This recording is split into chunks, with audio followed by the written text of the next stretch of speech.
Friends, welcome on ECMA class. आज हम NCAER model के बारे में पढ़ने जा रहे हैं। फ्रेंड्स, ये क्या मॉडल होता है? इसमें हम कंपनी के सीकनेस के बारे में प्रेडिक्ट करते हैं, कंपनी सीक है या कंपनी किस पोजीशन में, सीकनेस के किस पोजीशन में। इसमें 3 एलिमेंट होते हैं जिसको हमें, जो पैरामीटर होते हैं जिसको हम, जिसके थ्रू हम चेक करते हैं। फर्स्ट एलिमेंट जो होता है वो कैश प्रॉफिट पोजीशन होता है, सेकेंड नेट प्रॉफिट पोजीशन होता है and third net worth position होता है। अब हम कैश प्रॉफिट पोजीशन कैसे पता करते हैं? तो एक हम नेट प्रॉफिट होता है, okay.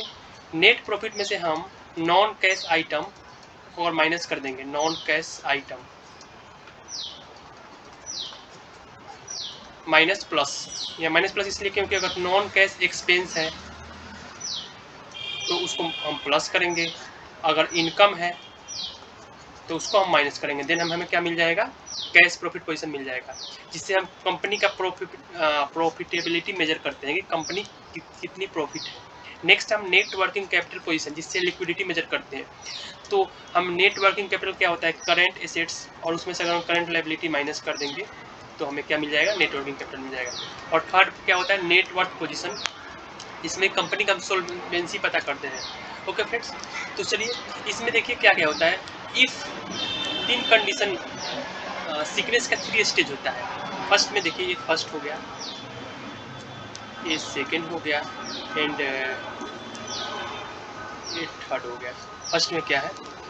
If any of above 3 elements parameter are found to be negative, इनमें से कोई से भी अगर हम निगेटिव, अगर हम कैलकुलेट करते हैं और निगेटिव आता है तो it may be considered that the form has a tendency of becoming sick. जो फॉर्म का करंट पोजीशन को क्या बोलेंगे हम? सिकनेस पोजीशन को टेंडेंसी ऑफ बिकमिंग सिक, यानी इसका टेंडेंसी आगे चल के सिक हो जाएगा कंपनी, ओके।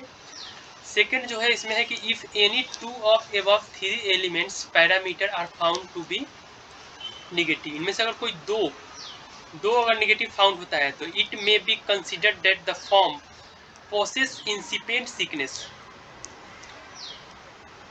तो फॉर्म जो है वो जो इसका करंट पोजीशन, इसको क्या बोलेंगे? सिकनेस के इंसिपिएंट ऑफ सिकनेस है। And if all the above 3 elements parameter are found to be negative in a form it may be considered fully sick. अगर इनमें से तीनों के तीनों अगर निगेटिव है तो क्या होगा? फुल्ली सिक होगा। चलिए इस पे एक प्रैक्टिकल क्वेश्चन कर लेते हैं, आपका डाउट क्लियर हो जाएगा। और इम्पोर्टेंट, काफ़ी इंपॉर्टेंट टॉपिक है फ्रेंड्स। तो पेपर में अगर जेड स्कोर नहीं पूछता है तो यहाँ से पूछने का, और एक ईजी है एकदम, 2 मिनट अगर आप इसमें दिमाग लगा ले, कुछ नहीं होता है। ज़्यादा क्वेश्चन में बैलेंस शीट दिया होता है और उसमें आपको ये 3 एलिमेंट निकालना होता है और उसके थ्रू ही आपको कंपनी की क्या सिकनेस की क्या पोजीशन है, और आप टोटली 8 नंबर गेन कर सकते हैं। चलिए देखिए यहाँ पे क्वेश्चन नंबर 7 पे, सॉरी, इंस्टीट्यूट के स्टडी मेट का क्वेश्चन नंबर 7 है। इसमें बैलेंस शीट दिया हुआ है क्यू लिमिटेड का, liability side, asset side. Asset side fix asset दिया हुआ है, इक्विटी शेयर कैपिटल दिया हुआ है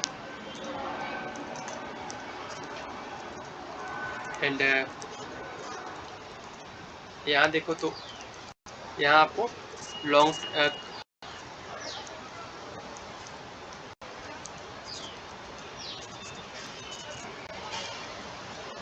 करंट लायबिलिटी दिया हुआ है, करंट एसेट दिया हुआ है, प्रॉफिट एंड लॉस दिया हुआ है, एडिशनल कुछ इन्फॉर्मेशन दिया है जैसे कि depreciation 8 crore, preliminary expenses 1.6 crore, और यहाँ पे नेट प्रॉफिट नहीं लॉस दिया हुआ है, यानी निगेटिव में। इस बात का ध्यान देना कि अगर लॉस दिया होगा तो हमें कैश प्रॉफिट अगर निकालना होगा तो इसको हम निगेटिव कंसिडर करेंगे, 25.6 करोड़ को निगेटिव में। और उसमें हम ये ऊपर वाला जो 2 क्या है? नॉन कैश आइटम है, तो इसको ऐड कर देंगे। ये कितना है? 8 ऐड 1.6। तो देखिए चलिए आगे, यहाँ पे वही जो हमने बताया वही लिखा हुआ है कि NCR study corporate stage predicted prescribe the following 3 element, 3 element दिया हुआ है, इसके थ्रू हम कंपनी के सिकनेस का हम पोजीशन पता करते हैं। फर्स्ट है cash position, cash profit position, second है net working capital position and third है नेटवर्क। तो देखिए यहाँ पे ऑलरेडी अगर इसको निकालिएगा तो निगेटिव में आएगा कैश प्रॉफिट पोजीशन। तो चलिए आगे देखते हैं कि इंस्टीट्यूट ने कैसे सॉल्व किया है, और आपको इसी के अकॉर्डिंग सॉल्व करना है और आपको ईजिली 8 नंबर गेन कर सकते हैं।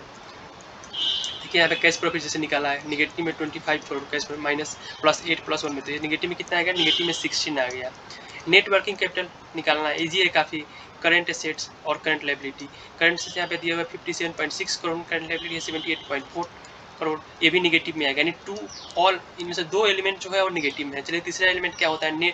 नेटवर्थ, जिसमें कि हम शेयर कैपिटल, प्लस रिजर्व में सरप्लस माइनस मिसलेनियस एक्सपेंडिचर, और प्रॉफिट एंड लॉस तो अगर दिया हुआ है डेबिट बैलेंस वाला तो उसको भी हम माइनस करेंगे। चलिए यहाँ पे देखिए इक्विटी शेयर कैपिटल दिया है 20.8 करोड़ और बैलेंस शीट में हमें प्रॉफिट एंड लॉस दिया हुआ है 40 करोड़, तो इनको माइनस करेंगे तो भी निगेटिव आएगा। तो हमारा तीनों का तीनों क्या है, तीनों निगेटिव में है, तो ये फुल्ली सीक है।